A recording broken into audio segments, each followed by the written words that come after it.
ప్రళయం ప్రళయం దుష్కృత వలయం ప్రబలం ప్రచలం దుర్దమ నిలయం అసని పాట. ఈ క్రైమ్స్ అన్నిటికీ కారణం ఒక చైల్డ్ అయితే Look, Sam, I've told you this before. Government ఇచ్చే సాలరీకి మెడికో లీగల్ ఒపీనియన్ ఇచ్చే పని మాత్రం చేస్తే చాలు. ఇన్వెస్టిగేషన్ చేసి కేసు క్లోజ్ చేయడానికి క్వాలిఫైడ్ ఆఫీసర్స్ ఉన్నారు. హాలీవుడ్ సినిమాలు చూసి ఇండియాలో కేసు ఇన్వెస్టిగేట్ చేయకూడదు. మేడం అమర్జిత్ సదా గురించి మీరు ఎప్పుడైనా విన్నారా? ఈ సీరియల్ కిల్లింగ్ ఒక చిన్నపిల్లాడు చేస్తుంటాడని మనం ఎప్పటికీ ఊహించలేం. కానీ నేరాలు చేయడానికి ఏజ్ కి సంబంధమే లేదు. వీడే అమర్జిత్ సదా, సీరియల్ కిల్లింగ్ విషయంలో మొట్టమొదటిసారిగా అరెస్ట్ అయిన చిన్న కుర్రాడు. వీడి వయసుందో తెలుసా మేడం? 8 ఏళ్లు.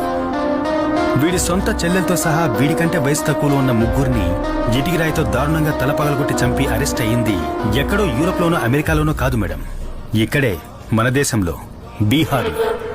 వీడు మాత్రమే కాదు, మేరీ బెల్, రాబర్ట్ థామ్సన్ లాంటి 10-12 ఏళ్ల వయసున్న సీరియల్ కిల్లర్స్ లోకంలో ఎన్నో చోట్ల జైల్లో మగ్గిపోతున్నారు.